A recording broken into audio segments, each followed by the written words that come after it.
Hey guys, tonight we drift into something soft and strange. A dance half remembered from a dream, half whispered from a medieval legend. Picture this. The night is heavy with mist, the kind that turns every breath into a little cloud, and the moon above hangs low and wide like a silver coin forgotten by the gods. You stand at the edge of a forest clearing, your shoes already damp, the air humming with the scent of moss and cold water. Somewhere nearby, a swan glides across a mirror-still lake, her feathers so bright they almost hurt to look at. You probably won't survive this, at least not as the same person you were before the moon rose. So, before you get comfortable, take a moment to like the video and subscribe, but only if you genuinely enjoy what I do here. And while you're at it, tell me in the comments where you're listening from and what time it is there. Now dim the lights, maybe turn on a fan for that soft background hum, and let's ease into tonight's journey together. The forest seems to hold its breath as you step closer to the water. Your reflection wavers beside the swans, two silhouettes, one human, one something else. She tilts her head, and for a second you swear her eyes flash not black but blue, deep as old glass. The lake ripples. A chill travels up your arms. Somewhere in the darkness, a flute begins to play a melody so delicate it could shatter if you blink too hard. You take a cautious step onto the shore. The soil gives way like sponge cake, soft, wet, slightly treacherous. Medieval people once called this kind of land mare's moss, believing it was haunted by drowned spirits that try to pull wanderers under. Historians still argue whether that belief started as a warning for travelers or a convenient excuse for losing drunks. Either way, your boots are now halfway to being claimed by history's bad decisions. The flute music grows louder. It's joined by faint drumming, no, not quite drumming. The sound is more like a heartbeat echoing from below the water. The swan glides toward the center of the lake, her neck curved in a perfect arc, then stops. You notice something odd. The moonlight doesn't reflect off her feathers. It seeps into them, vanishing like ink into silk. For a moment, you feel as though she's drinking the night itself. You crouch, drawn closer by something you can't name. The air smells of iron and lilies, the kind of scent you find in churchyards right before rain. The flute stops abruptly, replaced by a single human sigh that doesn't come from you. Then a voice, a whisper, thin as reeds, threads through the air. "Come closer, dreamer." You freeze. You know this isn't supposed to happen. Bedtime stories usually give you a moment to protest before things get weird. But here, the line between listener and participant has melted like wax. You lean forward anyway. The swan begins to move, not flying, not swimming, but dancing. Her wings open and fold in slow rhythm, feathers brushing the lake's surface, scattering droplets that glint like diamonds. Every movement follows a pattern, a choreography too precise to be random. You can almost count the beats. 1, 2, turn, glide, pause. It's both a ballet and a ritual. Somewhere, you recall, medieval nobles once paid traveling troupes of dancers who reenacted court legends through movement. Choreographies meant to appease divine forces or flatter vain kings. One obscure record from Burgundy even mentions the dance of the swan woman, though the manuscript cuts off mid-sentence, as if the scribe got bored or scared. You can't tell how long you stand there watching. Time folds in on itself. The night feels centuries deep. The moon dips behind a passing cloud and the silver light fades to pewter. For a heartbeat, everything is still. Then, as the cloud slides on, you realize the swan is gone. Only faint rings disturb the water's surface. "Of course she's gone," you mutter. Classic ghost swan move. You half expect the flute to start up again, but instead you hear something far stranger, a quiet clap. You turn. A figure stands among the trees, cloaked in black, hands raised as though applauding an invisible performance. The hood hides their face, but you catch a glimmer of metal, a mask maybe, shaped like a beak. The figure lowers its hands and speaks in a calm, almost amused tone. "Beautiful, isn't it? She never misses a step." You want to ask who she is, but the figure is already retreating into the woods, their robe trailing like a streak of ink on parchment. You hesitate for exactly one rational second before following. After all, curiosity has ruined more than a few medieval souls, and you might as well join the club. The forest path winds upward, roots twisting like frozen snakes. Here and there, you glimpse strange carvings on tree trunks, patterns that look suspiciously like dance steps. Circles, spirals, intersecting lines marked by small crosses. They remind you of notations in early musical manuscripts, those cryptic squiggles that meant sing higher but not too high or the abbot gets annoyed. Finally, the path opens into a wide clearing lit by torches. In the center stands a stone archway half swallowed by ivy.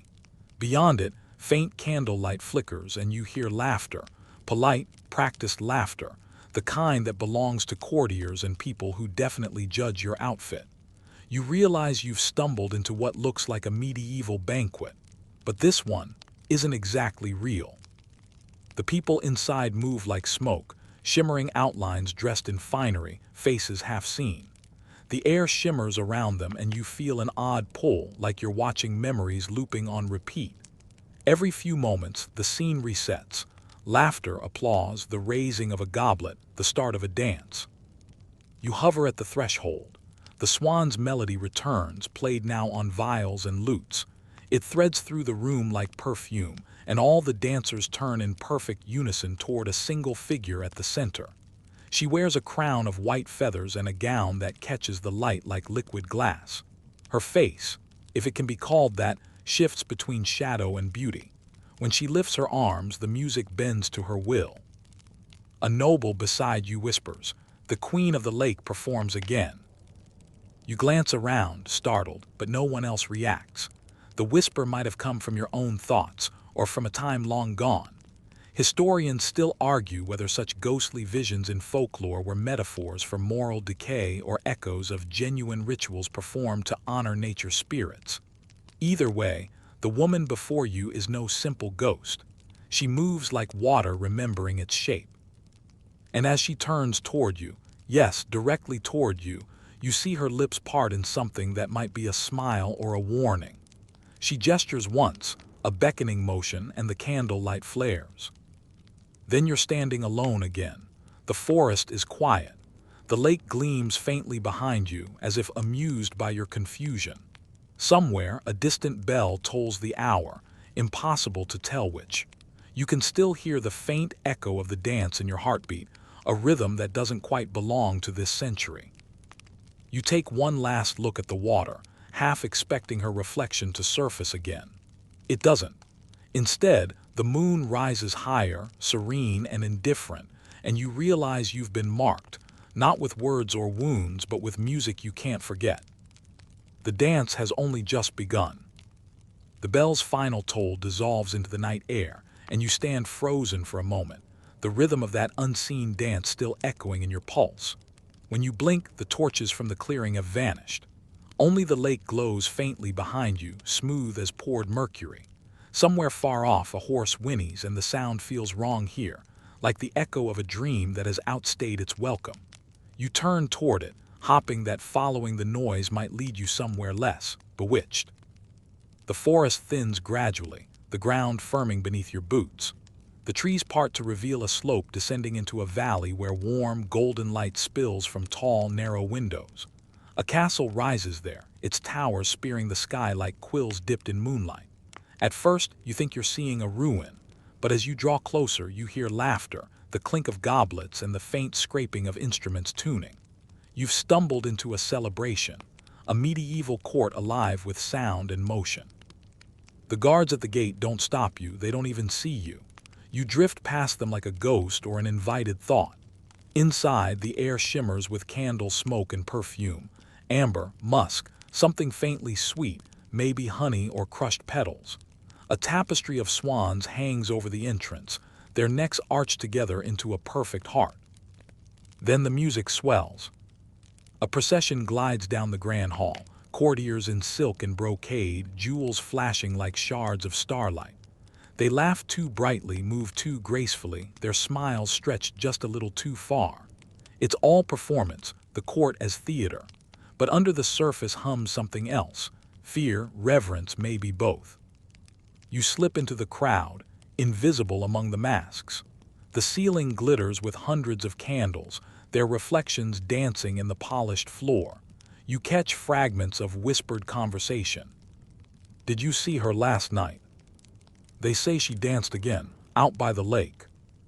"Hush, the king forbade talk of it." "The king forbade many things."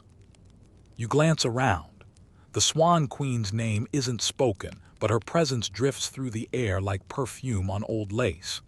Every woman here seems to carry a little of her image, pearls wound through their hair, feathers sewn into sleeves, silver threads catching the candlelight. A man beside you chuckles softly, sipping from a cup carved from black glass.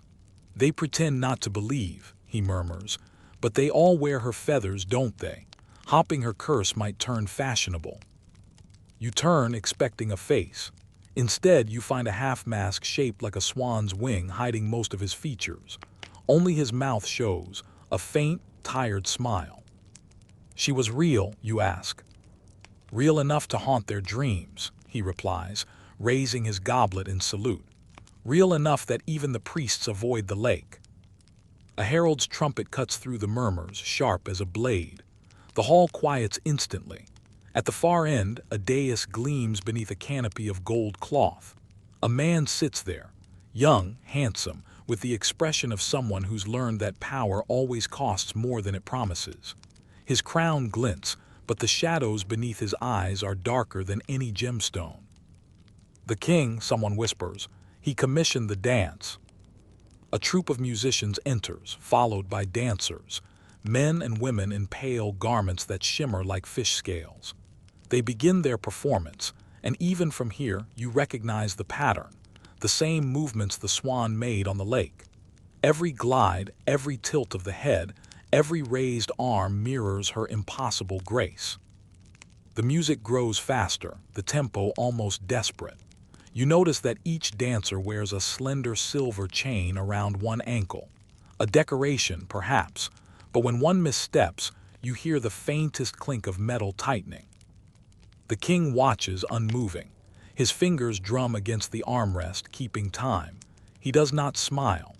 When the music stops abruptly, the dancers freeze in place, faces turned toward the floor.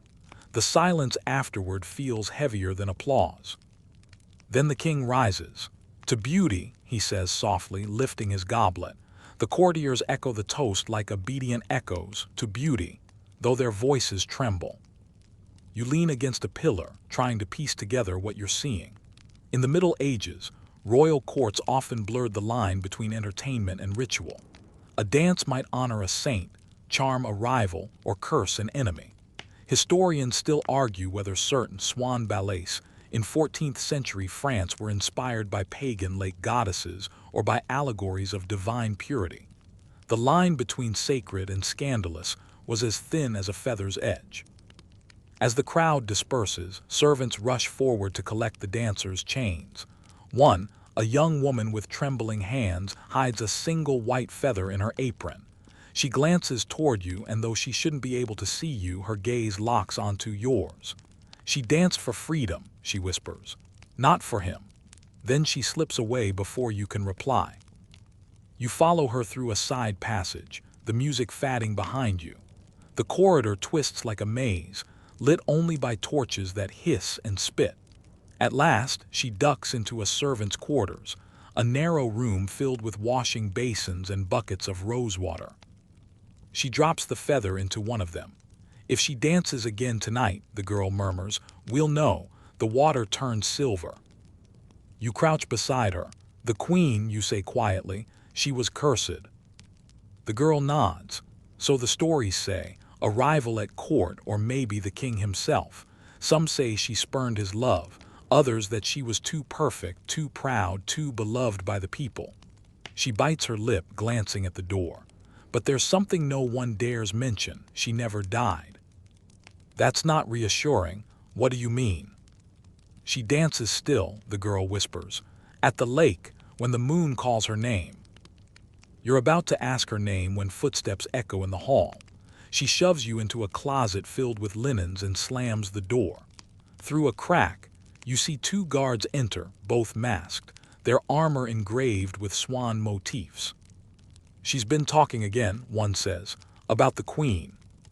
"She'll stop," the other replies grimly. "Everyone stops eventually." When they're gone, you emerge from hiding, but the girl is nowhere to be found. Only the feather remains, floating in the basin. The water around it has indeed turned silver. You reach out to touch it, and the reflection shifts, not your face, but hers. The Swan Queen stares up from beneath the rippling surface, her expression both mournful and calm. Behind her, the shadow of a crown gleams faintly. You draw back, heart hammering. The music has started again somewhere deep in the castle, faint but insistent. It threads through the walls like a heartbeat, like the echo of a memory refusing to die. Maybe it's the aftereffect of the lake's mist still clinging to your mind, or maybe the court's enchantment is sinking in, but you suddenly feel the irresistible pull to follow that melody again. You step back into the corridor, the silver feather tucked into your sleeve. As you climb the stairs toward the grand hall, the laughter and music grow louder once more. And for a fleeting moment, you think you hear the swan's wings brushing against the stone ceiling above. The stairs wind upward in a slow spiral, each step echoing softly beneath your feet like a drumbeat muffled by velvet. You can still hear the faint music above, an airy melody that seems to float just out of reach. The silver feather in your sleeve feels warm against your skin, pulsing with the rhythm of the distant song. Somewhere deep inside you know, this isn't just a melody, it's a summons. You emerge into a narrow gallery lined with portraits. Candles flicker along the walls, and the painted eyes of long-dead nobles follow you as you pass. Most of their faces are serene, smug, or politely indifferent, but one portrait stops you cold. A woman in white silk, her hands folded delicately at her waist, her gaze turned just slightly toward the viewer. A crown of feathers rests on her hair. It's her. The brushwork glows even in the dim light. Her skin looks alive, her expression caught between sorrow and defiance. At the bottom of the frame, the Latin inscription reads, "Regina signorum damnatis in noctem," the Swan Queen condemned to the night. You take a slow step back, and her painted eyes seem to follow you. Maybe it's the candlelight playing tricks, or maybe not. Then behind you, someone clears their throat. "Beautiful, isn't she?" You turn to find an older man in clerical robes, gray hair, ink-stained fingers, eyes sharp as hawk feathers. He holds a book close to his chest, its cover cracked with age. "She was more than beautiful," he continues, studying the portrait. "She was cursed for it." You arch a brow. "Cursed by who?" He glances around, lowering his voice. "By a sorcerer. At least that's how the tale goes. Others say it was the king himself who summoned the spell when she refused to dance for him. Historians still argue whether she was a queen, a dancer, or a myth created by jealous poets." He sighs, shaking his head. "Truth and legend waltz together too closely here. One never knows who's leading." You step closer. "What kind of curse?" The monk, if he is one, smiles faintly. "The oldest kind, one woven through beauty, pride, and music." He opens the book, showing you a page filled with handwritten notes and what looks like musical notation. She was forced to dance at every full moon. Human by night, swan by day, trapped between grace and grief. You blink. "That's dramatic." "Medieval stories usually are," he says dryly. "But the curse had a loophole. If she could finish the dance perfectly 3 times before dawn, the spell would break. They say she almost did, until someone interfered." "Who?" The monk closes the book softly. "No one knows. Perhaps the same hand that wrote her fate." He looks at you strangely, as if measuring something in your expression. "You were by the lake tonight, weren't you?" You open your mouth to deny it, but the feather in your sleeve betrays you. It slips out, drifting to the floor, catching the candlelight like a living thing. The monk bends to pick it up, turning it over between his fingers. "Ah, then she's chosen you." "Chosen me for what?" He doesn't answer directly. Instead, he slips the feather into his book, marking the page. "Follow the music," he says. "But remember this, what you see tonight may not survive the dawn." With that, he walks away, his steps fading into the shadows. You stand there for a long moment, the silence pressing in. Then the music swells again, closer now, pouring through the cracks of a tall wooden door at the end of the gallery. You push it open. Inside lies a moonlit hall. The windows are open to the night, letting in cool air that smells faintly of lilies and rain. A single figure stands at the center of the floor, the Swan Queen herself, but not as a painting, not as a ghost. She's here. Her gown is white and translucent, moving as though underwater. Every shift of her body seems to ripple through the world around her. You take one step forward and the air trembles. She turns, eyes locking on yours. They are impossibly blue. "Why do you watch?" she asks, her voice quiet but edged with exhaustion. You swallow. "Because you're real." "Real," she repeats softly, as if testing the word. "I was once, before they made me into a story." She moves closer, her bare feet barely touching the floor. "I danced for peace once, for beauty, for love, for things the world forgot. And when I stopped, when I dared to stop, they bound me to the moon." She looks toward the window. "Now I move and move and move again while they tell my tale as entertainment." Her bitterness cracks the still air. You feel the centuries in her voice, the endless repetition, the exhaustion hidden behind grace. You ask, "Can the dance really free you?" "Only if it ends," she says simply. "But the curse resets with each watcher who remembers me. Every time someone tells my story, it begins again." That lands heavily. "Then if I stop watching?" "It's too late," she whispers almost tenderly. "You've already heard the music." And before you can respond, she begins to dance. Her movements are slower this time, deliberate, weighted with sorrow. The air fills with faint notes, as if invisible instruments accompany her. Feathers drift from her sleeves, dissolving before they touch the ground. You can feel the rhythm vibrating through the floorboards, through your bones. At the height of her spin, a beam of moonlight cuts across her face, and for one terrifying moment her features twist, half human, half avian. Her eyes widen, and a sound escapes her lips that's not a voice but a cry, sharp, wild, and heartbroken. Then just as suddenly she's still. The room returns to silence. You step forward carefully, afraid she might vanish again. "Are you all right?" you whisper. She gives a faint, tired smile. "I am as I was made to be." You want to say something comforting, something modern and rational, like "you need therapy," or "this feels metaphorical." But before you can, she fades. Not disappears, fades like watercolor left too long in rain. When she's gone, the only thing left behind is a pool of light where she stood. In the center of it lies one small, perfect feather. You kneel to pick it up, and in the moment your fingers brush it, you see a flash. A vision of her standing before a mirror, her face pale, her crown heavy, tears streaking her cheeks. Behind her, a man's shadow looms, a figure cloaked in darkness, holding a quill instead of a wand. Writing, always writing. The image snaps away, leaving you breathless. You tuck the feather carefully into your pocket, though you know it's not just a keepsake. It's a key. Outside, the moon sinks lower, its light dimming. Somewhere beyond the walls, a swan cries out across the lake. The dance, it seems, is far from over. You descend the spiral staircase slowly, hand grazing the cool stone wall, still replaying the image of the queen's fatting form. Every creak of your boot echoes like a heartbeat in the stairwell. Somewhere above, faint music hums again. Less melody this time, more pulse, like the building itself is breathing. At the base of the stairs, the corridor splits.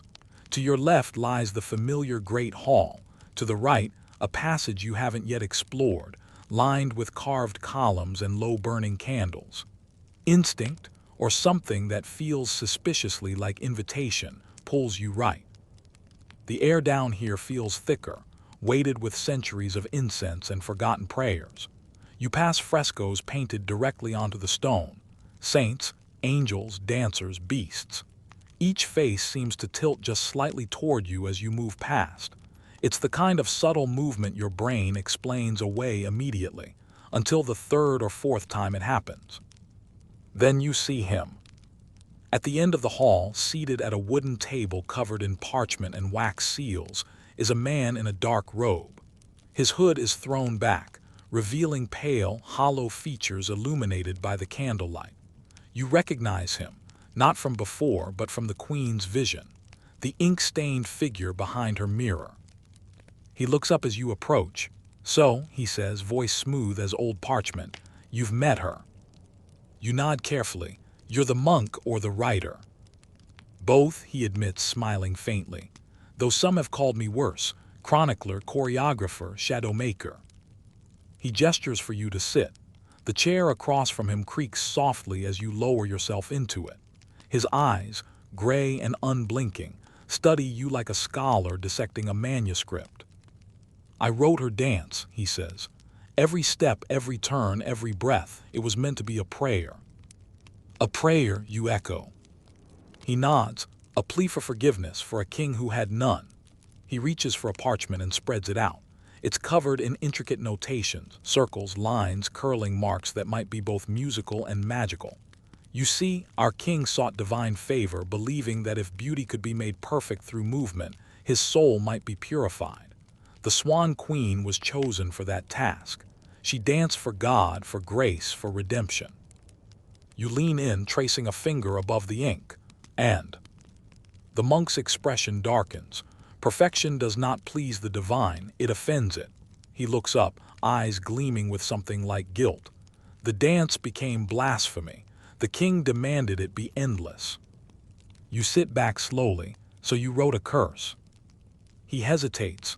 "I wrote a rhythm," he says softly, "but something twisted it. Words and movement have power, especially when paired with belief." He rises and begins to pace, candlelight flickering over his robes. "When the moon is full, my choreography repeats itself through her body, like an echo trapped in stone. And yet, I no longer control it." You ask, "Do you regret it?" "Regret," he laughs quietly without humor. "Regret implies a choice." The silence that follows is thick. Somewhere behind you, the sound of dripping water echoes down the hall. The monk finally stops packing and turns toward a narrow alcove. "There is something you must see," he says. You follow him through the archway. The air cools sharply, the floor slopes downward. You find yourself in a small chamber lined with manuscripts, bones, and half-burned candles. A single statue dominates the center, a woman mid-dance, carved from white marble, her arms raised in graceful surrender. The sculptor has caught the motion perfectly. You can almost see her about to move. The monk approaches the statue reverently. "This was her first dance," he says. "Before the curse took hold, I remember every note." He lifts his hands and, to your surprise, begins to move, slowly, deliberately, tracing the pattern of the dance. For a man of his age, his steps are hauntingly fluid. He turns, bends, extends his arms. The air hums faintly. Candle flames flicker in rhythm. You realize with a jolt that this is not mere nostalgia. Something is answering him. The marble statue shivers, just barely, but enough that dust falls from its surface. The air thickens, the candles stretching their flames toward her in reverence. "Stop," you whisper. He does. His eyes are distant, locked on some memory centuries deep. The rhythm grows stronger, echoing through the stone floor. You grab his arm. You're summoning her again. He stops abruptly, the silence crashing down around you. The statue stands motionless once more, though one hand, just one, has shifted slightly from where it was. You're sure of it. The monk breathes heavily. "I cannot help it," he murmurs. "She answers the music always." You take a slow step back. "Why show me this?" "Because you carry her feather," he says, "and because she wants you to understand that beauty and captivity often wear the same face." He looks at you, really looks at you for the first time. You think she's innocent. Perhaps she is.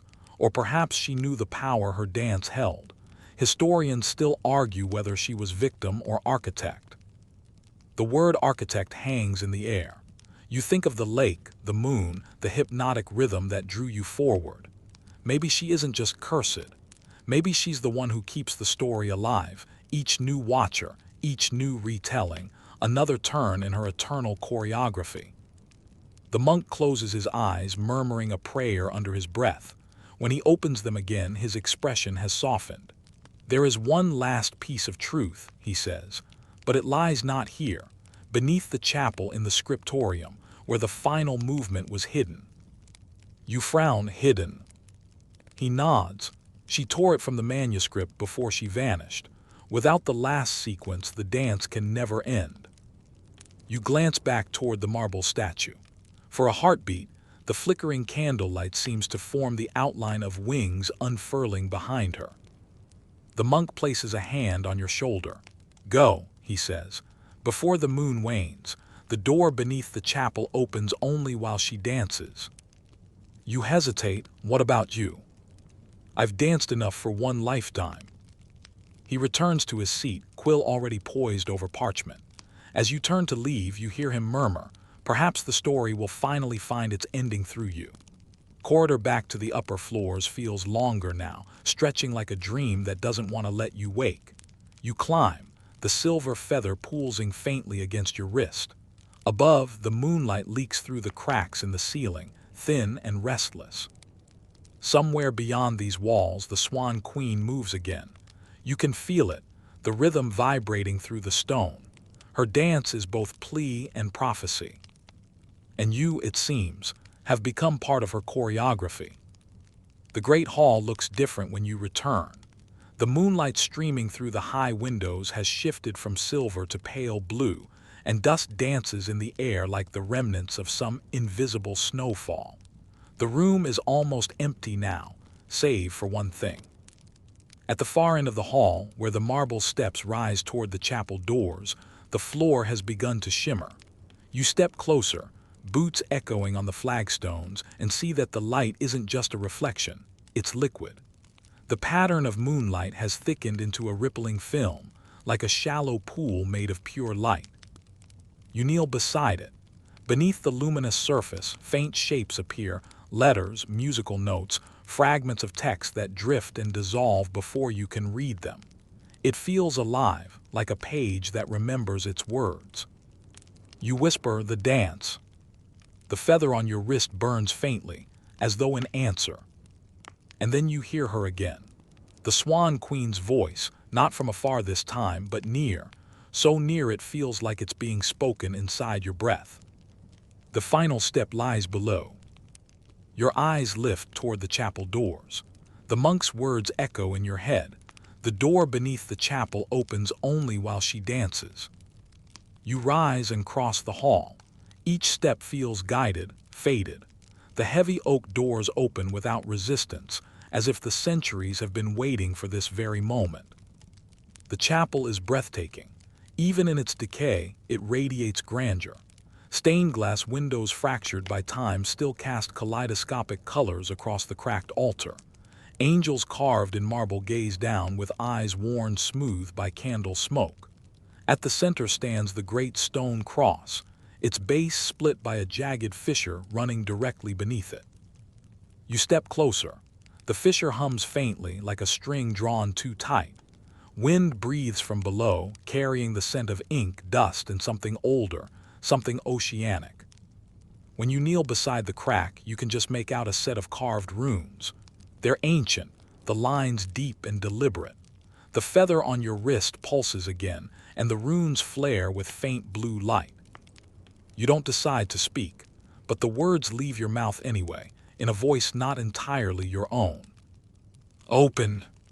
The ground trembles. The stone cross shifts slightly, then begins to rotate, grinding against the floor. The fissure widens into a narrow spiral stairway plunging down into darkness. A breath of cold air rises from below, carrying the distant sound of dripping water. You look back once, just once, at the chapel bathed in fractured moonlight. Then you descend. The air grows colder with every step. The stairs twist tighter, and the sound of your footsteps is swallowed by the dark. You light a candle from the wall sconce. The flame flares blue, illuminating symbols carved into the walls, circles, feathers, and what looks like a pair of wings unfolding across the stone. At last, the stairs open into a vast underground chamber. You stop short. It's not a scriptorium, it's a mirror of one. Shelves of ancient books and scrolls line the walls, but every surface, every table, every desk is mirrored in still, glassy water that covers the floor. The reflection below is perfect, except it moves differently. When you take a step, your reflection hesitates a moment too long, then continues on its own. You crouch beside the water's edge. The mirrored version of you tilts her head, but then smiles faintly, though you haven't. Your stomach knots. And then you see it, the manuscript, floating perfectly centered on the mirrored surface, bound in white leather and sealed with a swan-shaped clasp. The lost final movement. You wade forward carefully, boots breaking the water's skin. The cold bites immediately, but the air hums with recognition. The moment your fingers touch the clasp, everything freezes. The air, the light, even the ripple of water beneath you. Then the chamber fills with sound. It isn't quite music. It's something older, like wind moving through hollow bones, like a heartbeat slowed to the rhythm of prayer. From the mirrored floor, light begins to rise, soft, spiraling shapes forming the ghostly outline of a woman. The Swan Queen. Only this time she's whole. Her veil of feathers glimmers like silver mist, her face serene and endless, as though carved from moonlight itself. She regards you silently, and when she speaks, her voice ripples through both air and reflection. You've come to finish what they began. Your throat tightens. To end it, you whisper. She smiles, but there's sorrow in it.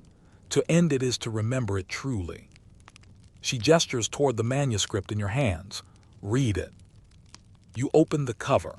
Inside are the same circular markings you saw in the monk's version, but here, the final movement spirals inward instead of outward, a reversal of rhythm. Beneath the markings, in a delicate hand, are words written in Latin. You can barely make out their translation.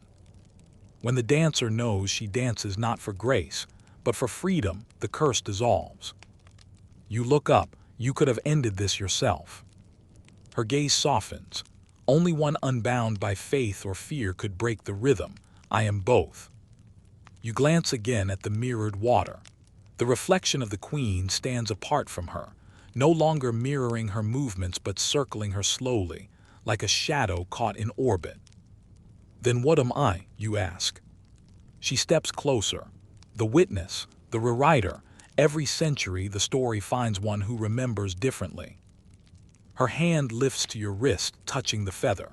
It burns suddenly, not with pain but with clarity. The chamber blurs. The mirrored water ripples violently, swallowing the walls, the manuscripts, even her reflection. Her voice echoes one last time. Write the ending and make it merciful. You wake to silence. You're still in the great hall, lying on the cold stone floor. The moon has set and dawn light is bleeding through the windows. The silver feather rests on the ground beside you, blackened now, its luster gone. The castle feels lighter somehow, as if exhaling after a long-held breath. The oppressive rhythm, the heartbeat of the walls, is gone. When you stand, something flutters from your hand, the manuscript. But when you open it, every page is blank.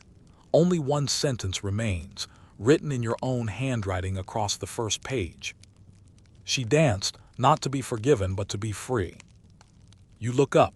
Outside, the first swan of morning glides across the lake, leaving a faint trail of ripples in its wake. And for the first time, the water lies still after it passes. The morning mist over the lake feels different now, less like a veil and more like breath. You stand at its edge, watching sunlight stretch across the still surface, where yesterday's ripples have gone to sleep. It should feel like peace, but there's something else beneath it, something that hums faintly against your ribs. The dance isn't over, not yet. A reflection shifts in the water, yours, but not quite. It tilts its head in the wrong direction, like the mirror is slow to remember who you are. When you blink, it's gone, and in its place is a flash of color, gold leaf glinting from the trees on the opposite shore. You start walking. The path around the lake is half swallowed by weeds and thyme. Thorny branches snag your cloak, and each step through the dew-wet grass sounds like soft applause. The air smells of iron and lavender. Somewhere in the distance, a bell tolls, a single, mournful note that echoes too long for any real church. The trail leads you to a crumbling hedge archway. Beyond it, a garden overtaken by ivy and wild roses opens like a secret, and at its heart stands a pavilion of stone and mirrors. The prince's gallery. You remember the stories the servants whispered, the prince who painted himself into glass. Some say he was the queen's suitor, others her captor, or maybe both. Historians still argue whether his obsession was love or a sort of religious madness disguised as art. One chronicler even claimed that the entire lake was once a mirror he tried to polish into eternity. You step through the arched doorway, the vines parting like curtains. Inside, the world fractures instantly. Every wall is made of polished glass, but none reflect you properly. Instead, each mirror holds a fragment of a ballroom, a flicker of movement, a flash of white silk, the glimmer of a crown.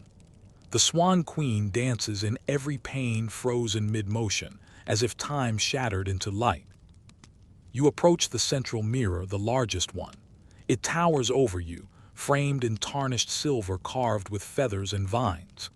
In its depths, a man stands with a painter's brush poised in one hand, and in the other, a mirror shard the size of a dagger. The prince.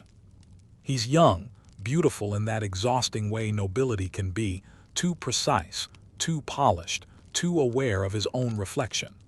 His eyes meet yours through the glass, and something like recognition flickers there. "You came through the chapel," he says, his voice muffled as though carried through water. You nod. "She sent you, didn't she?"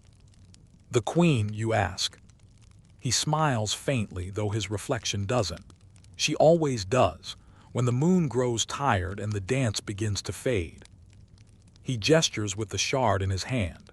You notice that the glass bleeds faintly along his palm, but he doesn't seem to feel it. "She told you I loved her, didn't she? They all do. They make it sound romantic." His reflection behind him shakes its head no.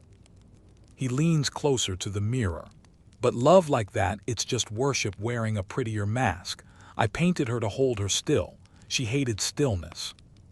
You glance at the walls around you, the endless mirrored versions of her, the same movement frozen over and over again. You trapped her. "I preserved her," he snaps. Then quieter, "That's what art is, a cage built from beauty." He steps back, revealing a half-finished portrait behind him, one that ripples faintly, as if the paint is still wet centuries later.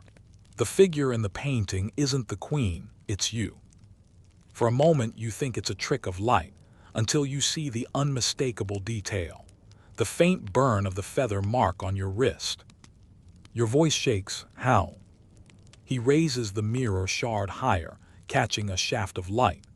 The curse renews itself every time someone tries to end it, every time someone believes they're saving her. Behind him, the reflection of the Swan Queen moves, slowly, gracefully, then violently. Her mirrored hand shoots out, seizing his wrist. The shard falls, clattering into the dark. He gasps, and the mirrors around the room shatter one by one, like glass breathing its last. You throw up your arms as the air fills with light and sound, the rustle of feathers, the crack of breaking time. When the brilliance fades, the gallery is empty. Only a single piece of glass remains intact, and in it, the Swan Queen's reflection turns toward you. She isn't angry, just waiting. You step closer. Her lips move, and though no sound reaches your ears, you can read the words perfectly. "Remember him kindly." Then the mirror clouds, turning dark as water, and you're staring at your own reflection again, pale, shaken, but free. A single white feather drifts from the ceiling, landing at your feet. You pick it up, and this time, it stays warm in your hand. Outside, the sunlight has climbed higher, burning away the last of the fog. The lake gleams in full daylight for the first time since you arrived. You sit at its edge, letting your boots trail in the water. The ripples spread gently, each one a perfect circle. You find yourself thinking of the prince, not as a villain, not as a lover, but as a mirror that cracked under its own reflection. Some historians argue the legend of the Swan Queen and the Prince of Mirrors originated as a cautionary tale about vanity. Others claim it was based on a lost royal scandal from the 14th century, when a nobleman supposedly drowned himself after painting his own portrait into a sacred panel. But local folklore insists he's still here, painting new dreamers into the surface of the lake. You can't help smiling. Not today, you whisper. Because today, the water doesn't hold your reflection. It releases it. By nightfall, the castle feels less like stone and more like memory, thin at the edges, dissolving into mist when you stare too long. The great hall lies silent, save for the echo of water dripping somewhere deep inside the walls. You wander its corridors again, candle in hand, tracing your path by instinct more than sight. The moon has returned, waxing bright, relentless, and with it the music. It begins faintly, as though coming from beneath your heartbeat, strings tuning in the dark, a bow testing a trembling note. Then it grows, a waltz slow enough to drown in. The melody coils through the corridors, drawing you toward the grand ballroom doors. You hesitate. The air here feels charged, like the moment before thunder, but curiosity wins again, as it always does in these stories. You push the doors open. The ballroom is no longer empty. Hundreds of figures fill the space, nobles in masks and gowns, soldiers in tarnished armor, courtiers holding golden goblets that never empty. Their forms flicker faintly, their bodies translucent as candle smoke. And at the center of it all, beneath the painted ceiling of angels and swans, she dances. The Swan Queen. Her gown is spun from silver mist, her hair a river of white gold light. Each movement of her body summons ripples in the air, like the lake has risen to follow her. Her arms unfurl like wings, her bare feet never quite touch the marble. You should run, or bow, or something, but you just stand there, candle dripping wax onto your hand, watching a centuries-old dream take shape before your eyes. Then you realize she's not alone.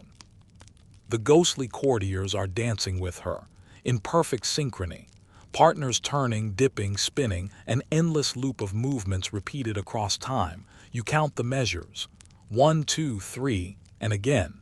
It's beautiful at first, then it becomes terrifying. Because none of them blink. Their smiles never falter, their steps never waver. They move like marionettes tugged by invisible strings. And the rhythm is off, just barely by half a beat, enough that it feels wrong, like the music is breathing in the wrong direction. You whisper, "This is the spell." Her eyes flick toward you just once, and in that instant everything stops. The ballroom freezes mid-dance. The candles halt their flicker. The sound cuts off, leaving a silence that roars in your ears. Then she begins to move again, but this time only she does. The Swan Queen glides toward you, the hem of her gown brushing over the unmoving dancers. Her expression is unreadable, neither kind nor cruel, just weary.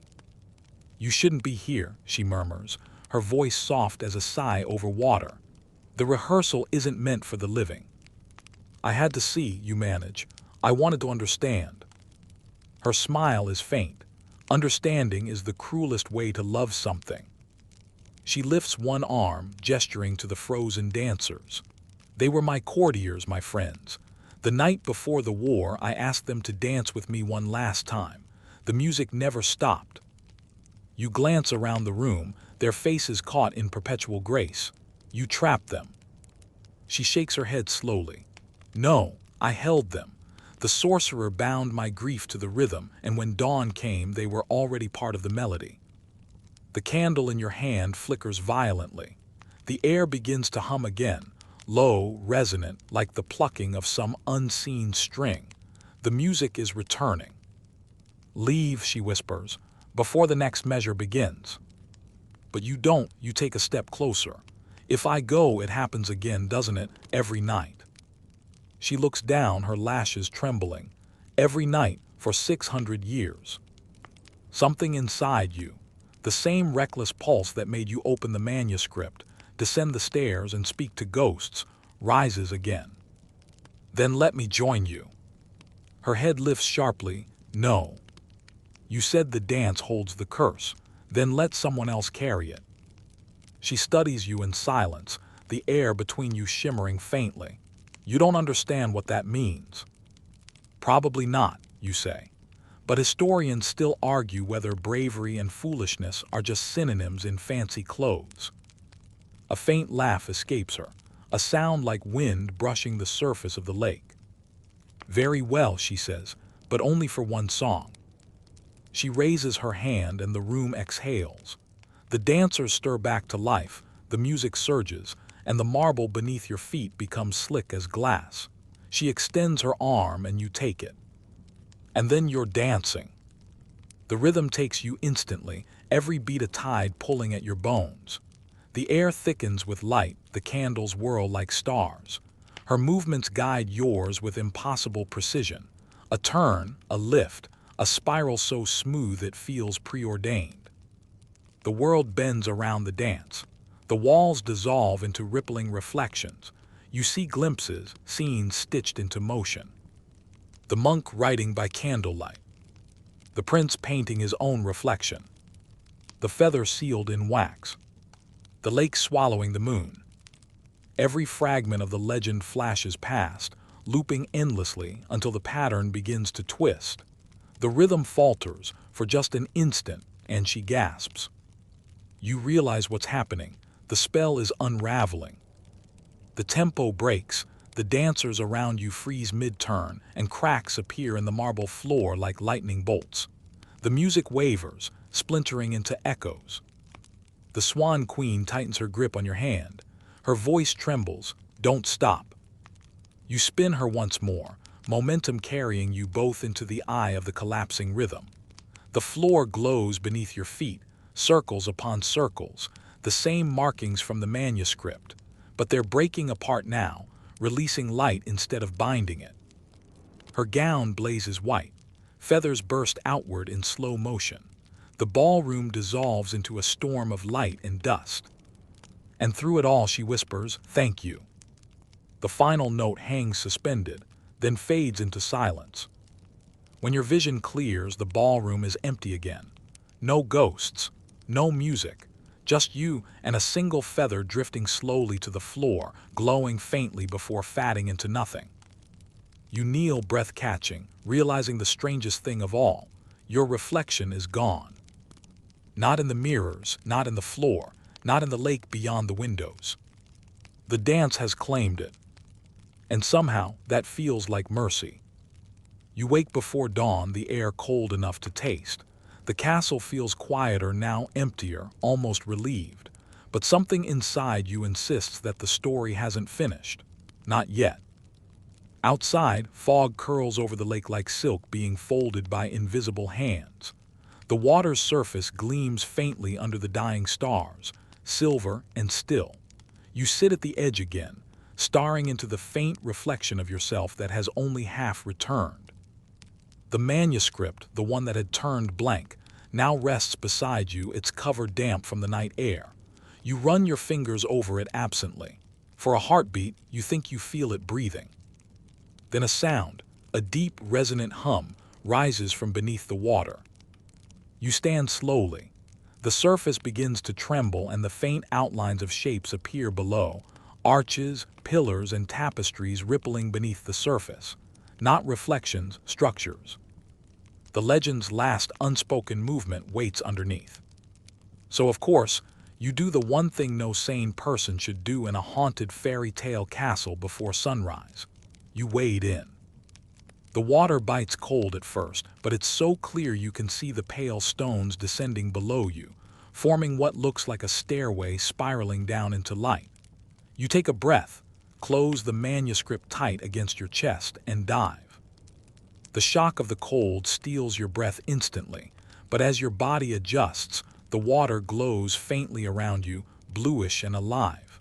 The deeper you go, the quieter everything becomes, until even your heartbeat sounds distant. Below, an entire world reveals itself. A drowned hall stretches into the darkness, carved from pale marble and veined with gold. Columns rise like trees from the lakebed, wrapped in ghostly strands of kelp that sway in slow rhythm, like dancers caught in perpetual bow. Between them, you see murals still visible through the silt, scenes of a queen crowned with feathers, a prince painting light itself, and a monk kneeling beside a mirror. It's beautiful and wrong, because everything here moves ever so slightly, as if the world itself is breathing. You swim deeper toward a light flickering at the center of the chamber.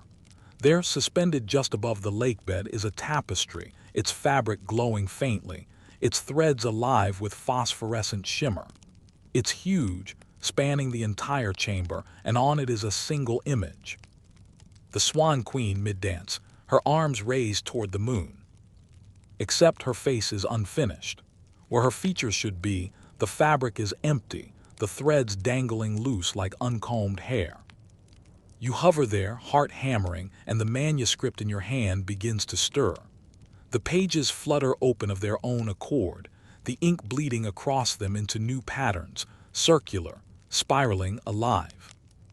A faint voice, distorted by the water, whispers around you. Write what you saw. You realize the tapestry is not complete because the story is. Every century, the legend seeks a witness to reweave the ending. You hesitate. The light pulses as if waiting for you. Then, without thinking, you press the manuscript against the unfinished face. The moment it touches the fabric, the world shifts. Light floods the chamber. The columns stretch upward, the murals peel away from the walls like feathers lifting from a wing, and music swells through the water, low, mournful, infinite. The tapestry drinks the light, thread by thread, until her face begins to form. The curve of her cheek, the glint of her eyes, the faint shadow of a smile. But it's not the queen's face that takes shape, it's yours. You jerk back, but the pull is magnetic, irresistible. The water thickens, and suddenly you're not swimming, you're falling through it, the weight of centuries pressing around you. The chamber twists, the columns bending like reeds. And through it all, 1,000 voices murmur the same phrase, rising like a tide. The dancer remembers. You crash onto stone. Except it isn't the castle floor. It's soft, mossy, glowing faintly with pale light. You're lying on the shore of an underground lake, the real one, the source of everything above. The air hums faintly with power, and at the far end, half submerged in the water, stands a harp of pure crystal. It plays itself, the strings vibrating to the rhythm of your breath. You step closer, drawn as if by instinct. When your fingers graze the strings, the water around you responds, ripples forming circles, widening outward. The music that emerges is heartbreakingly familiar, the same melody from the ballroom, but slower, sadder, as if played by the world remembering its own loss. Each note pulls at something inside you, something that feels ancient and personal all at once. When you look down at the water, the reflection staring back isn't just yours anymore. The Swan Queen stands beside you, her image layered over your own. Her wings are folded, her expression calm. She speaks, not aloud but directly into your chest. The curse was never in the dance, it was in the forgetting. The harp plays on, strings trembling like whispers in a dream. You kept our story alive, she continues, voice soft as breath. Each who remembers gives me form again, and when the last remembers, I'll vanish.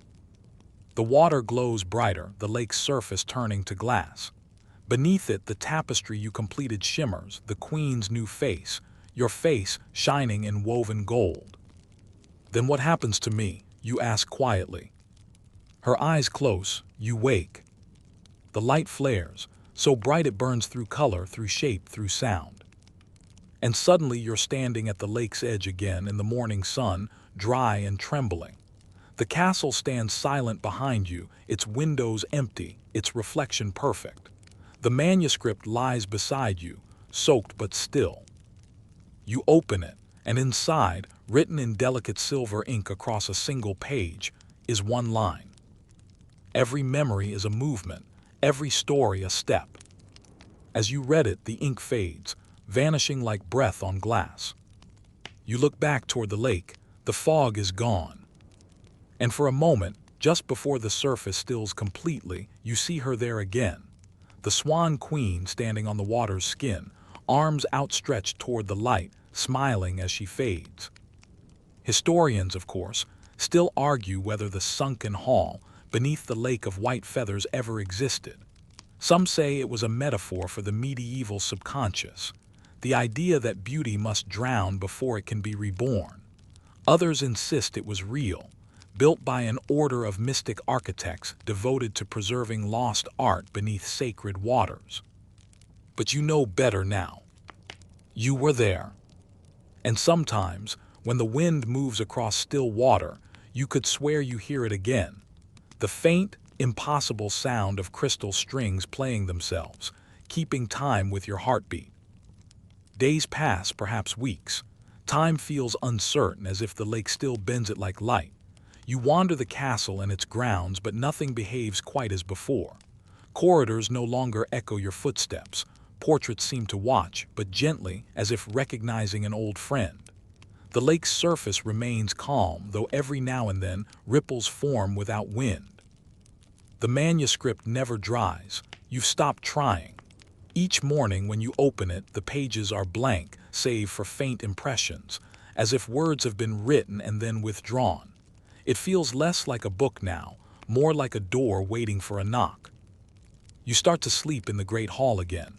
The air there holds warmth, faintly perfumed with old wax and something sweeter, perhaps water lilies, perhaps memory.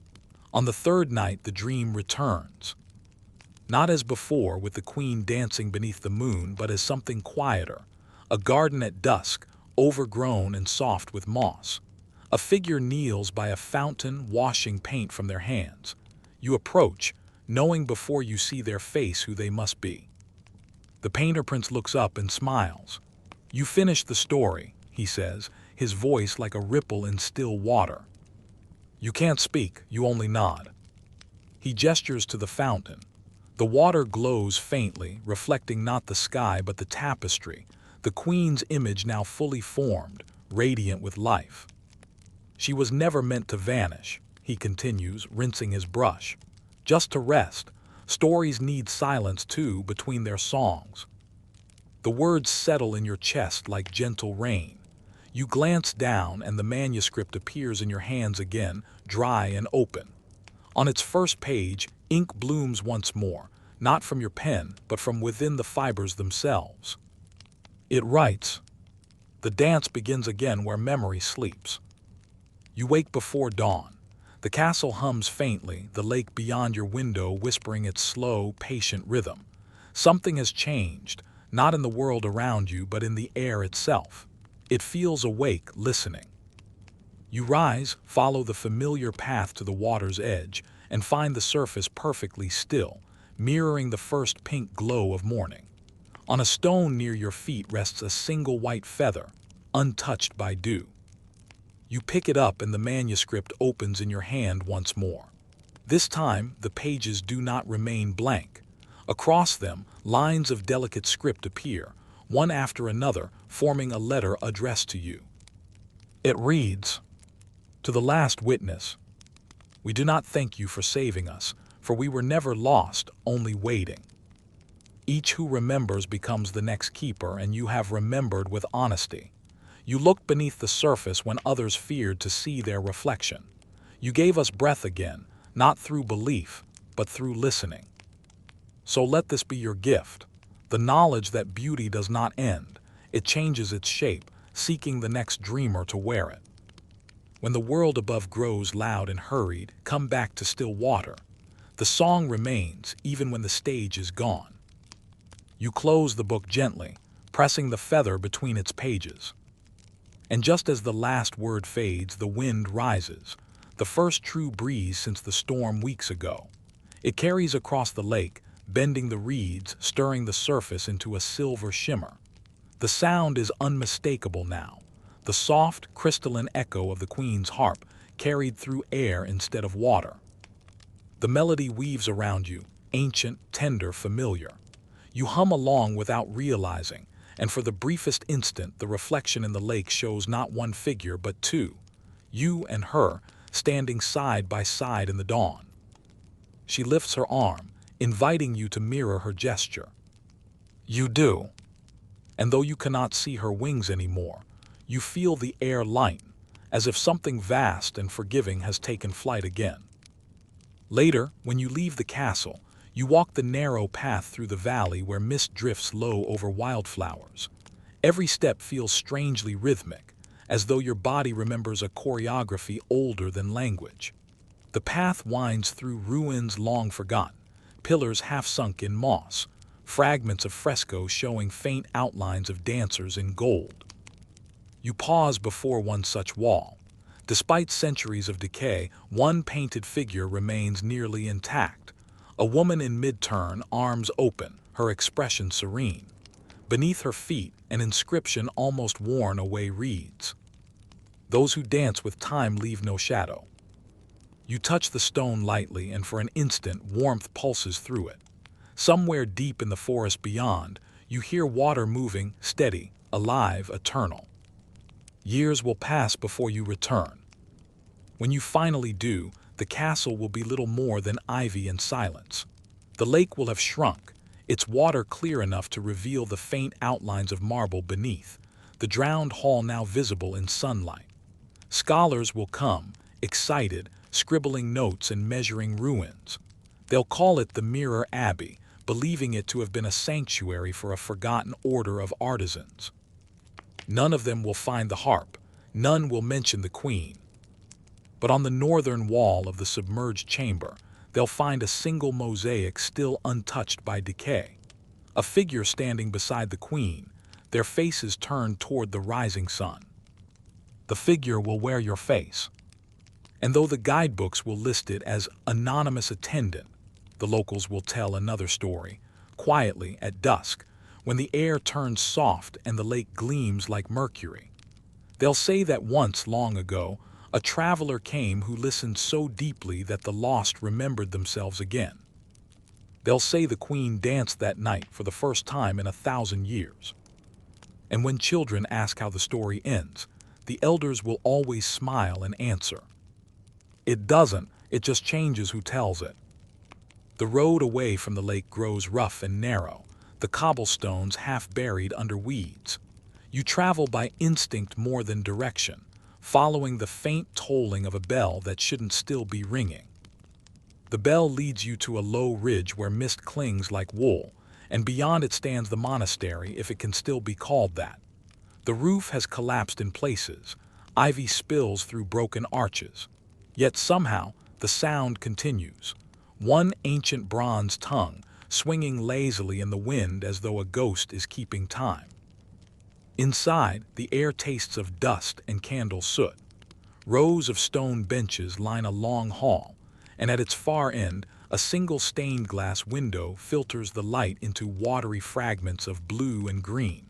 It looks almost like the lake itself has been trapped inside the wall. You move quietly, though there's no one left to disturb. Until, of course, there is. A figure appears between the pillars, a bent old monk wrapped in a cloak that might once have been black. His eyes are milk-white with age, but his steps are steady. "You've come looking for her," he says before you even speak. "They always do." You admit it, yes, the Swan Queen. He chuckles, dry as parchment. Ah, the dancer who forgot whether she was woman or wind. He leads you down a spiral stair, into a chamber lined with shelves.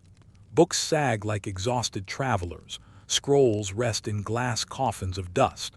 You recognize fragments of illuminated margins, tiny birds, curling vines, painted halos dulled by centuries.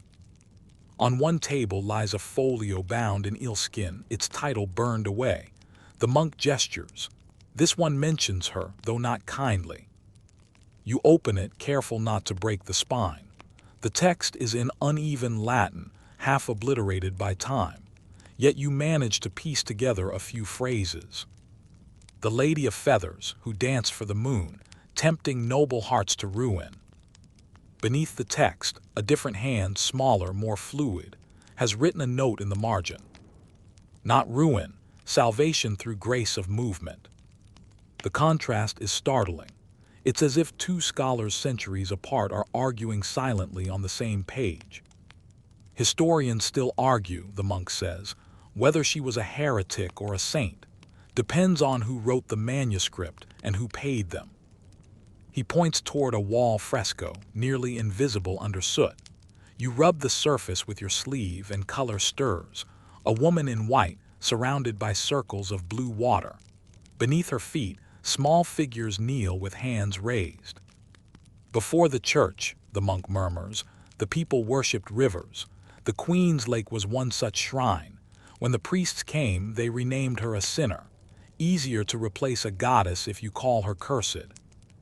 A flicker of anger moves through his voice, surprising in its strength. They even built this monastery over her spring. Thought stone could silence memory. You kneel, tracing a thin crack in the floor. Cool air flows upward from it, smelling faintly of lilies and wet iron. Beneath the tiles, you sense the lake again, deeper than any map admits. The monk lights a taper and places it by the crack. Every generation someone dreams her back, he says, painters, dancers, wanderers. His clouded eyes find yours. Tonight it was you. You ask him how he knows. He smiles, because when you walked in the bell stopped. He disappears soon after, as quietly as he arrived, leaving only the faint trail of candle smoke behind. You climb the stairs again, carrying the eelskin folio. At the top, dawn filters through the broken window, casting watercolored light across the stone floor. You open the book one last time. On the final page, written in the same small script as the margin note, are 4 words. Dance remembers the water.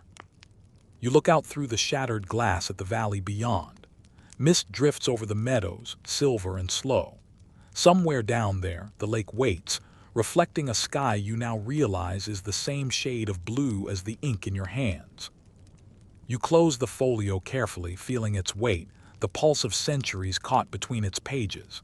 Maybe it's imagination, or maybe history itself, but you swear you hear a faint melody echo from below, threading through the floor, through the stones, through your bones. It sounds like a rehearsal, like someone practicing the first steps of a very old dance. The sound from beneath the monastery, subtle, persistent, rhythmic, follows you for hours after you leave. Even the horse beneath you seems to move in time with it, hooves tapping out the faint beat of that half-remembered melody. The road winds through fog and early sunlight, the air sharp with pine and the first breath of winter.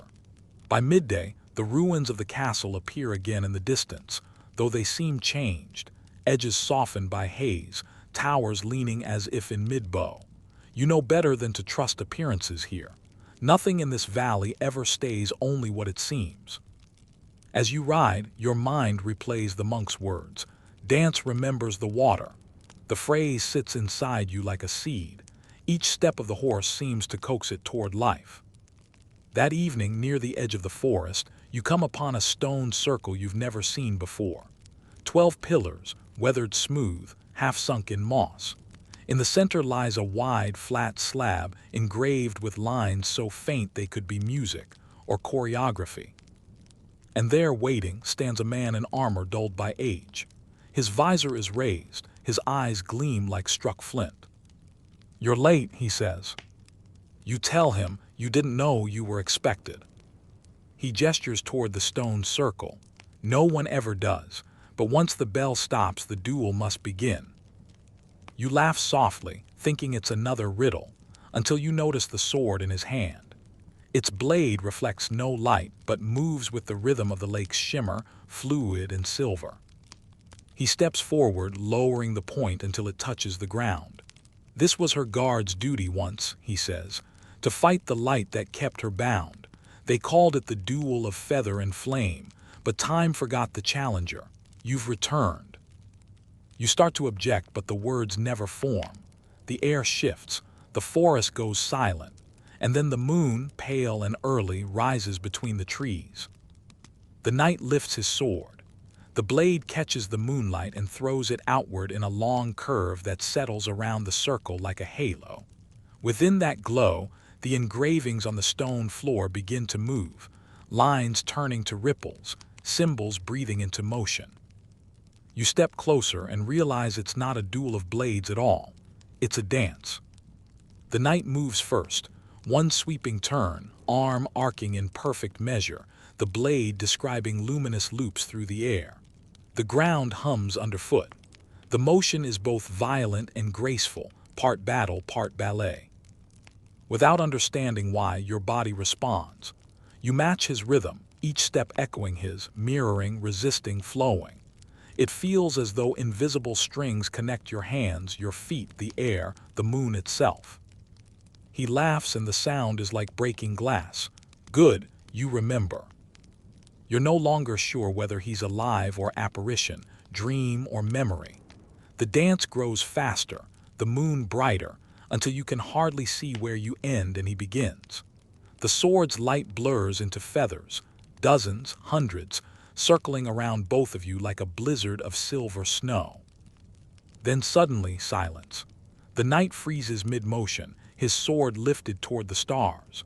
A single feather lands on the blade, and when he lowers it, the steel has turned to water. He kneels, placing the now liquid sword at your feet. The queen's freedom was never mine to win, he says softly, only hers to remember. You ask what happens now.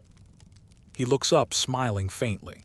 Now the duel ends and the dance begins again. The pillars glow, their surfaces alive with faint imagery, dancers, wings, moonlight, then fade back into stone. The knight stands, salutes you once and steps backward into shadow. By the time the last beam of moonlight fades, he is gone, leaving only the faint trace of footsteps spiraling into the forest. You kneel to touch the slab where he stood. The engraved lines are still warm, pulsing gently like a heartbeat. Beneath your palm, a phrase etches itself into the stone, letters forming slowly as if written from within. Light bows to motion. You whisper the words aloud. The forest answers with a sigh. For a long time you stay there, watching mist gather between the pillars. When you finally rise, the moon is high, the lake visible again through the trees. Its surface reflects the stars so clearly that for a moment you can't tell which way is up, sky or water, dream or waking. You understand, finally, what the duel meant. The struggle was never between knight and curse, but between stillness and remembrance. Light without movement is imprisonment. And she, the queen, had chosen to move. You begin the slow walk back toward the castle. The path is unfamiliar, yet your feet seem to know it. With each step, you hum the tune that carried through the monastery floor. The night answers faintly, echoing in rhythm. By the time you reach the first arch of the old bridge, dawn is already teasing the horizon, and the world feels lighter, as if it, too, has just learned to dance. Morning arrives as a whisper, not a blaze. The light over the valley is so pale it could almost be a reflection of the moon. Dew coats the stones, shimmering faintly. You walk the last stretch toward the castle, humming the rhythm you carried from the stone circle. The main hall stands open to the elements now, ivy draping down like old curtains. Yet even in ruin, there's elegance in the structure, as though the air itself remembers how to hold the weight of beauty. Inside, scaffolds stretch toward the vaulted ceiling. Brushes, palettes, and jars of pigment sit scattered across tables. Someone been working here recently. The smell of turpentine and linseed oil clings to the air. You follow the faint scratch of a brush. In what was once the chapel, A young woman stands before a massive altarpiece, her smock streaked with gold, dust, and ochre. The painting is astonishing. The Swan Queen, rendered in luminous whites and blues, her arms outstretched as if mid-turn. Behind her, water spirals upward like a veil. The restorer doesn't notice you at first. She's bent close, using a thin scalpel to lift away darkened varnish. You watch as centuries of smoke and candle soot peel back to reveal radiance beneath, pigment as bright as fresh feathers. When she finally looks up, there's no surprise in her eyes. "I was told you'd come," she says simply. You ask who told her. She smiles faintly. "The monk, he left this." She points to a slip of parchment pinned to the easel, its ink unmistakable. "Show the traveler the truth beneath the paint." The woman turns back to her work, scraping gently. "They say this panel was painted in the 12th century, she murmurs. "But the wood's older, oak from the first foundations of the lake monastery. And see here." She gestures toward the lower right corner, where the paint has chipped away. Beneath the layers, faint gilded letters emerge, inscriptions hidden under pigment. The letters spell out a name, but not one belonging to the artist. It's hers. "The Queen," you whisper. The restorer nods. "It's not just an image of her. The underpainting, it's alive." You laugh softly, assuming she's being poetic. But then she pries open a deeper crack with the scalpel. A thin shimmer of light leaks out, spreading across the panel like quicksilver. "Careful," she breathes, stepping back. The shimmer grows, running along the lines of the queen's gown, across her outstretched arms into her painted eyes. The light pulses once, then stills. You step closer. Her eyes, those painted eyes, are looking at you. Not in the way portraits seem to watch, but truly seeing. Within the pigment, you glimpse depth, movement, an entire lake reflected within. Historians still argue whether relics could hold souls, the restorer murmurs, voice trembling. But what if art preserved more than likeness? You can't answer. The painting feels sentient now, the queen's gaze soft but searching. Her lips part slightly, and though no sound escapes, the air vibrates with unspoken melody, the same tune you danced in the forest. The restorer steps forward, pressing her palm gently against the panel. "It's warm," she whispers. "She's here." You do the same. The warmth floods your hand instantly, not heat, but a deep thrum, like the rhythm of heartbeat and water merging. For a moment, your reflection overlays hers. The painted lake becomes the real one, rippling faintly as if stirred by a breeze neither of you can feel. Then something inside the panel shifts. The queen's painted form seems to breathe. Her chest rises, her feathers flicker, and for the briefest instant, her entire body shimmers translucent, half paint, half presence. The restorer gasps, "Do you see it?" You nod, unable to look away. The shimmer gathers in her eyes again, then spills outward, a faint mist of light that hovers in the air between you. And then you understand. The panel isn't merely a portrait, it's a door. A memory made solid enough for time to forget it was ever imagination. You whisper her name, though you're not certain you know it anymore. She answers without sound, through movement. A slow incline of her head, a half turn of her wrist, the beginning of a dance. You mirror her motion instinctively, and the mist brightens, swirling between you and the panel like luminous dust. Each mirrored gesture seems to free another layer of her form from the wood, wings unfurling, gown fluttering, her outline thinning into light. The restorer steps back, tears streaking through the soot on her cheeks. "She's leaving the paint," she says in awe. And she is. The queen's image fades from the panel, transmuted into a column of slow-turning radiance that fills the chapel with pale gold. You can almost hear her laughter, low, kind, utterly human. Then, as the last of the light dissolves, something small remains on the floor. A single white feather, tipped in silver pigment.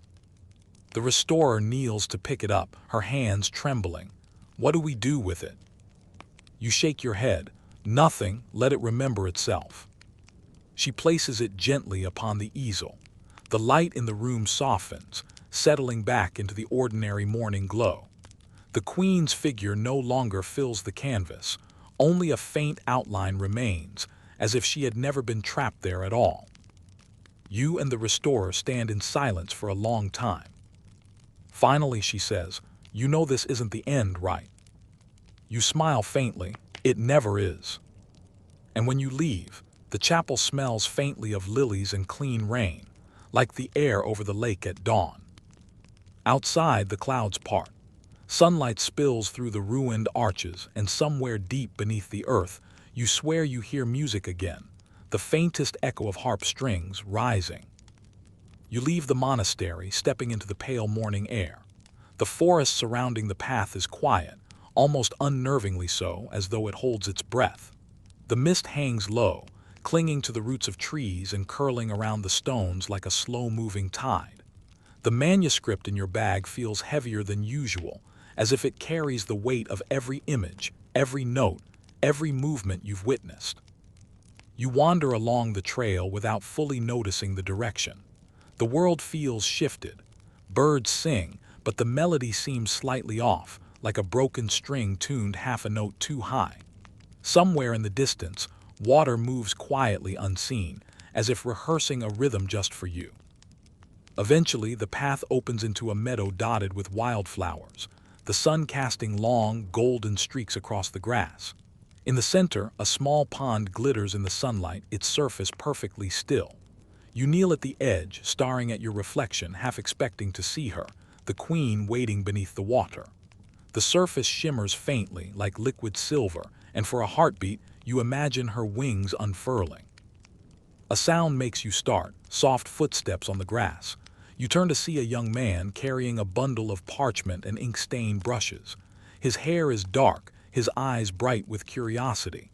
"You're the one who's been following the tailies, aren't you?" he asks, voice tinged with awe. "I've been searching for someone who remembers." You nod, unsure how much to reveal.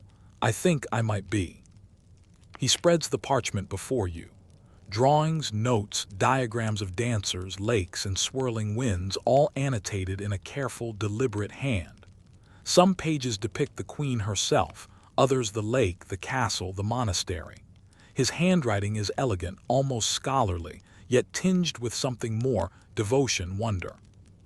"Historians still argue whether these were rituals or myths," he says, tracing a line with his finger. "But look here.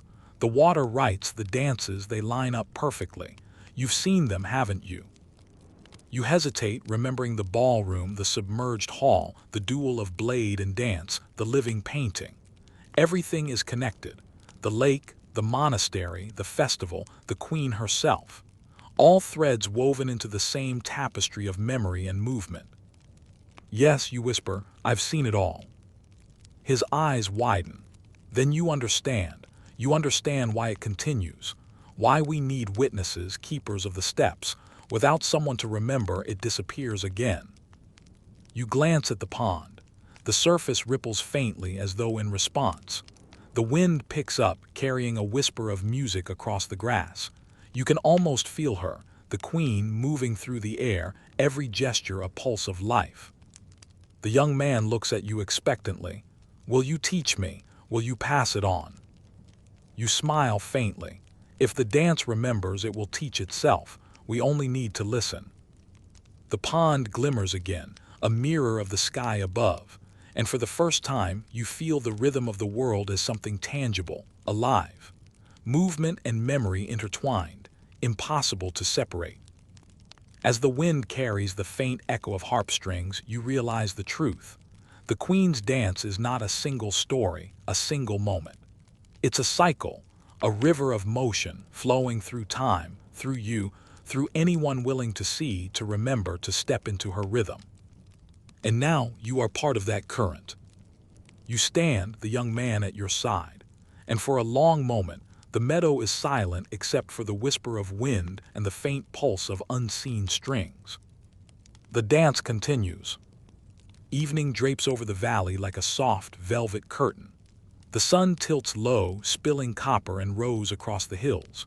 You walk along the lake once more, the manuscript tucked safely under your arm, its pages now carrying the weight of everything you've witnessed. The submerged halls, the monastery archives, the living painting, and the meadow where memory itself seemed to hum. The young man follows at a respectful distance, scribbling notes and sketches that will someday attempt to capture what cannot fully be captured. Every so often, he glances at you, hopeful, as if you hold the key to understanding not just the queen, but the pulse of the world itself. The lake glows faintly, reflecting the sky's colors. For a moment it looks more like liquid gold than water. You kneel at its edge, dipping a hand into the surface. The chill of it sends a shiver through your body, and yet it feels alive, thick with history, song, and motion. A ripple spreads outward, and in that instant you swear you see her form, fleeting, turning in the water as if practicing an invisible dance. "Do you feel it?" the young man asks softly, crouching beside you. "Yes," you reply. "It's still here, always here." He smiles, understanding more than his words admit. Around the lake, the air seems charged with quiet expectation. The reeds sway in subtle rhythm, the birds take flight in perfect arcs, and the wind carries a faint, haunting melody, half memory, half magic. You rise and turn to him. "This isn't about seeing her," you say. "It's about moving, feeling, remembering. Every step keeps her alive, even when no one else can see." He nods, hesitates, then stands. Together, you move in a slow circle, mirroring the ripples in the water, feeling the land beneath your feet as part of the dance. Each motion is small, deliberate, a step, a reach, a turn. The lake mirrors you perfectly, as though approving, as though participating. Above, the first stars prick the sky, pale and steady. A single swan rises from the far shore, wings catching the last light. It circles the lake once, twice, then vanishes toward the horizon. You smile, realizing that every moment you've witnessed, the ballroom, the submerged hall, the monastery, the meadow, is connected by that rhythm. The queen never truly disappears. She transforms, folding herself into the world, waiting for someone to continue. The young man bows slightly. "I understand," he murmurs. "It's never the same dance twice." "No," you agree. "It can't be. Every witness, every step changes it." The lake stretches out before you, vast and calm. The trees lean into the wind, the reeds sway, and the air hums faintly, as if the world itself is exhaling. You feel the pulse of centuries beneath your feet, the beat of memory and movement intertwined. And then, quietly, perfectly, the queen dances again, not in form, but in the rhythm of the living world. You and the young man continue the circle, steps measured and deliberate, the echo of the dance moving outward into the night, carrying the story forward. Night deepens, the sky now a velvet cloak spangled with faint, trembling stars. The lake lies still, black and perfect, reflecting the cosmos as if it had swallowed the sky. You walk along the shore, the manuscript resting against your chest. Every step feels heavier and lighter at once, burdened with memory yet buoyed by understanding. The young man follows quietly, carrying his sketches, his notes, his awe. The earlier fear, the uncanny sensation that the queen was watching, judging, waiting, has softened into reverent curiosity. You realize that fear was never hers. It was a human companion, one that history and legend sprinkle into stories to keep the rhythm alive. You pause at a flat stone by the water's edge. The surface is glassy, smooth, and for the first time perfectly undisturbed. You kneel, pressing a hand against it. The water responds to your touch, rippling in concentric circles that echo like muted laughter. Somewhere beneath, the lake remembers every footstep, every dance, every whispered line of a poem that once spoke her name. Historians still argue whether the Swan Queen was a product of courtly invention, a hidden pagan goddess, or a collective memory of rivers and lakes once worshipped across the valleys. Some insist the story was twisted to suit rulers' whims. Others believe she was real, dancing on earth long before castles and monasteries were built. You no longer debate. You know that truth is layered, folded into each reflection, each movement, each breath of wind. A soft rustle catches your attention. Across the lake, the reeds sway even though there is no wind. Faint silver feathers drift upward, glowing with a light that is neither sunrise nor moonlight but something in between. They twirl and spin, falling lightly onto the water's surface. The manuscript opens on its own. Words, delicate as mist, appear on the page. Every dance remembered becomes a world, every witness a keeper. You smile, tracing the line with a finger. Somewhere deep in the valley, the faint sound of harp strings rises, almost imperceptible but unmistakable. You rise, letting the rhythm guide your steps. The young man does the same. Together, you trace a slow circle, mirroring the lake's edge. Each step, each turn, each measured pause is a continuation of the dance, your heartbeat now inseparable from hers. Above, the stars shimmer, mirrored in the lake below. The swan, whether real or dream, glides across the water, its wings slicing the reflection of constellations into ribbons of silver light. For a long moment, you feel the pulse of centuries beneath your feet, the echo of every story told and forgotten. You understand now, the queen never vanished. She exists wherever memory moves, wherever steps are mirrored, wherever stories are kept alive. The dance has no end. It simply flows from one witness to the next, weaving itself into the air, the water, the earth. And as you walk, circling the lake in harmony with the unseen music, you know you will never truly leave. The queen's dance lives inside you. In your steps, in your breath, in the quiet rhythms of the night. The mist rises, the stars shimmer, the lake remembers. The night folds around you gently, softening edges and slowing the rhythm of your heartbeat. The lake lies calm beneath a star-strewn sky, its surface catching faint gleams of light like memory itself captured in glass. You lean back against the smooth stone, closing your eyes, letting the coolness seep through your palms and into your chest. The air is thick with the scent of moss, water, and something undefinable, perhaps the echo of feathers brushing through time. Every movement, every echo of the queen's dance feels slowed, stretched, deliberate. You realize that the rhythm you carried, the pulse of story and memory of steps repeated across centuries, is still with you. It does not demand action, only attention. You breathe in, then out, letting each exhale trace the arc of wings through the unseen air. The lake's surface ripples faintly, and in that subtle motion you sense the living memory of countless dancers, countless witnesses, all folded into the quiet night. The manuscript rests in your lap, blank once more, yet heavy with unspoken stories. You do not open it. There is no need. The words, the movement, the dance, they exist in you now, in the soft, slow cadence of your pulse, in the echoing music carried on the night breeze. The stars above twinkle faintly, each one a distant witness to the queen's endless rhythm. The forest exhales. The reeds bend. And somewhere in the vast, calm air, the faintest whisper of harp strings returns, a lullaby for watchers and dancers alike. You allow yourself to sink fully into the night, into the lake, into the quiet knowing that beauty endures wherever memory dances. Now the world slows. You are part of the rhythm, you are part of the story, the queen is everywhere. Sleep begins to cradle you gently, and the pulse of the dance continues, soft, infinite, eternal. Sweet dreams.